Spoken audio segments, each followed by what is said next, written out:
मासूम बहू घमंडी सास। घमंडी और सख्त हृदय वाली पुष्पा 92 वर्षीय अपनी सास विमला पर बहुत जुल्म करती थी। ससुर के गुजर जाने के बाद से पुष्पा ने अपनी सास विमला का जानवरों से भी बदतर हाल कर दिया था। वो उसकी गिनती घर के नौकरों में करती, उसे अलग थाली में खाना देती, रहने के लिए अलग छोटा सा कमरा। ये सब देख पुष्पा के पति आलोक को बेहद दुख होता, लेकिन वे चाह कर भी ना कुछ कह पाते ना कुछ कर पाते। एक तरफ उसकी 92 वर्षीय वृद्ध माँ थी, तो दूसरी तरफ उसकी धर्मपत्नी। वो करता भी तो क्या करता, वो असमंजस में पड़ गया था। तभी एक दिन पुष्पा अपने पति आलोक से कहती है, सुनो जी, मैं सोच रही थी क्यों ना अपने बेटे राहुल की भी शादी करा दे। देखो ना, घर का सारा काम मुझे अकेले करना पड़ता है और वो बुढ़िया की देख रेख भी मुझे ही करनी पड़ती है। मुझसे नहीं होता ये सब। ठीक है, हम राहुल के लिए लड़के देखना शुरू करते हैं। वैसे भी अब उसकी उम्र हो चुकी है। पुष्पा राहुल की शादी के बारे में सोचकर मन ही मन खुश होने लगती है। दरअसल पुष्पा अपने लिए एक ऐसी बहू की तलाश में है जो गाय से भी ज्यादा सीधी और कोयल से भी ज्यादा मीठी हो। बहुत ढूंढने और जांच परखने के बाद देविका के साथ आखिरकार उसकी तलाश पूरी होती है। वो देविका को राहुल के लिए पसंद कर लेती है और एक अच्छा सा मुहूर्त देखकर उनकी शादी करा देती है। ऊंचे संस्कार और सरल स्वभाव वाली देविका ने ससुराल में पहले दिन से ही सबका दिल जीत लिया। वो रोजाना अपने ससुराल में दिन की शुरुआत पूजा पाठ से करती और सबका अच्छे से ख्याल रखती। एक दिन देविका सबके लिए डाइनिंग टेबल पर प्लेट लगाती है। सभी लोग टेबल के पास आकर बैठ जाते हैं। देविका अपनी दादी सास का भी हाथ पकड़कर उन्हें डाइनिंग टेबल पर बिठाती है और उन्हें खाना परोस ही रही होती है कि पुष्पा उसे रोक लेती है। ठहरो देविका। क्या हुआ मम्मी जी? देविका, तुम इस घर में नई हो इसलिए शायद तुम्हें पता नहीं। तुम्हारी दादी सास के लिए अलग थाली है, वो इस थाली में नहीं खाती। देविका मुड़कर विमला की तरफ देखती है और फिर अपनी सास पुष्पा से प्रश्न करती है, लेकिन मम्मी जी, रसोई में तो यही प्लेट थी। तुम यहीं ठहरो, मैं इनके लिए प्लेट लेकर आती हूँ। पुष्पा रसोई में किसी कूड़ेदान की तरह पड़ी प्लास्टिक की प्लेट लेकर आती है और उसी में विमला के लिए खाना लगाती है। जब ये सब देविका देखती है तो वो आश्चर्य में पड़ जाती है और फौरन उठकर रसोई घर से दूसरी प्लास्टिक की प्लेट भी ले आती है।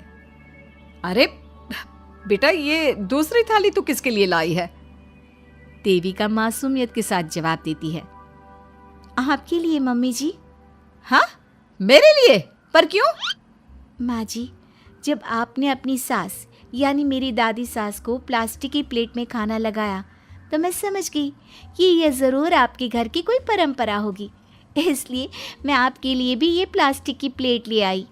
अब आप अपनी सास के लिए इस प्लेट में खाना लगा दीजिए और मैं अपनी सास के लिए इसमें खाना लगा देती हूँ। देविका की बातों से पुष्पा हैरान हो जाती है। वो सोच में पड़ जाती है कि वो अपनी बहू देविका की मासूमियत पर खुश हो या फिर उसकी नासमझी पर दुखी। इसी तरह दिन बीतते चले जाते हैं और अब देविका को घर का माहौल और सास का स्वभाव सब समझ में आने लगता है। एक दिन सुबह पुष्पा अपनी सास यानी विमला को उसके कपड़े धोने के लिए कहती है और ये सब दूर से देविका देख लेती है।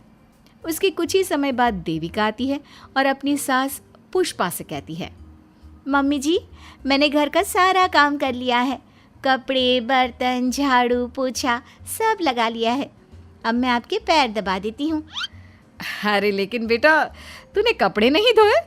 मेरे कपड़े तो अंदर कमरे में ज्यों के त्यों पड़े हैं। मैंने आपके कपड़े नहीं धोए मम्मी जी। आप जब दादी से बोल रही थी ना कि आज उन्हें अपने कपड़े खुद धोने होंगे, तो मैंने सब सुन लिया था। फिर मुझे लगा आज पूर्णिमा भी है, इसलिए शायद ये आपके घर की कोई रस्म होगी, तो मैंने आपके कपड़े भी नहीं धोए मम्मी जी।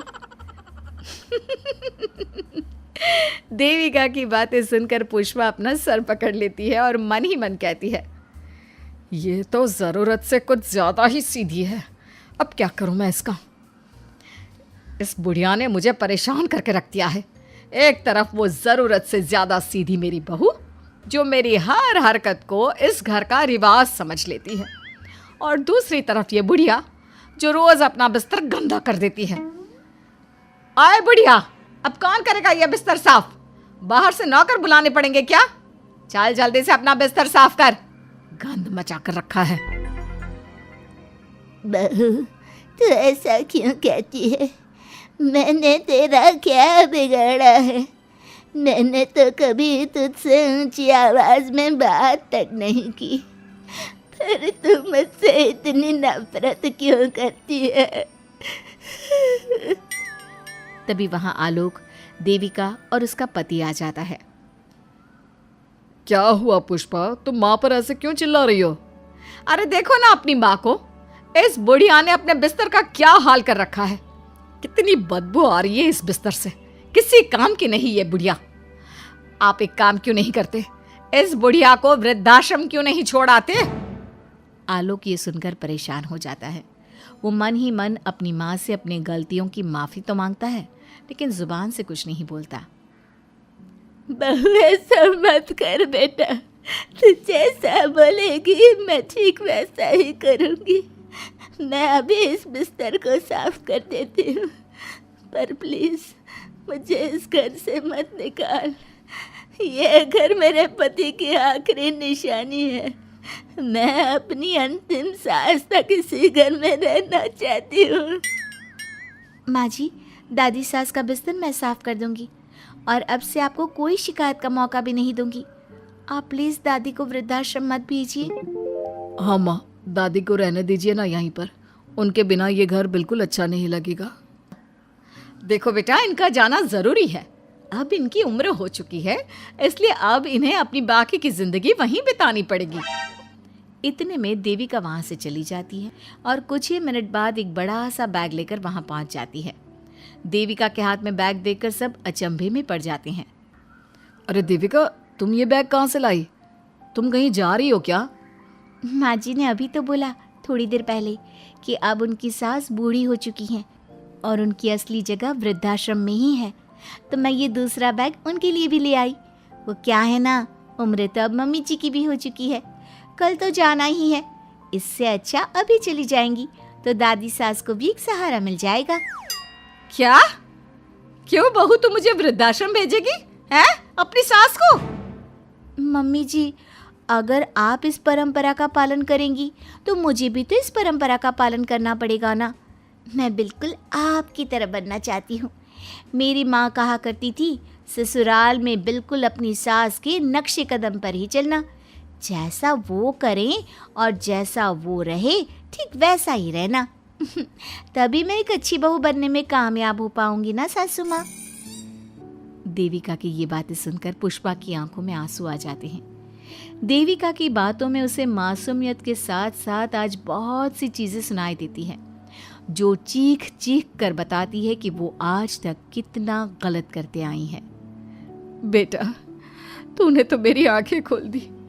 अपने ससुर के देहांत के बाद मैंने न जाने अपनी सास पर कितने अत्याचार किए, उन्हें कितना जलील किया, खरी खोटी सुनाई। आज अगर तू नहीं होती तो मुझे कभी अपनी गलतियों का एहसास तक नहीं होता। देर से ही सही, आपको अच्छे बुरे का एहसास हुआ, यही बहुत बड़ी बात है। मम्मी जी, तो अब आपके सामान का क्या करना है? अरे जाकर इसे मेरे कमरे में रख कर आ जा। अब कोई कहीं नहीं जाएगा, सब यहीं साथ में रहेंगे। बहू, मुझे समझ में नहीं आ रहा मैं तेरा किन शब्दों में धन्यवाद कहूँ। जो चीज़ तूने 2 दिन में पुष्पा को समझा दी, वो मैं बरसों से कहने की हिम्मत तक ना कर सका। पापा जी, ज़रूरी नहीं कि हर बात कहकर भी बताई जाए। कभी कभी अपनी गलतियों का एहसास कराना भी ज़रूरी होता है, और मैंने भी मम्मी जी के साथ ठीक वैसा ही किया। उन्हें उनकी गलतियों का एहसास कराया और देखिए आज सब ठीक हो गया। सच में देविका, तुमने आज हम सबको बहुत बड़ी सीख दी है।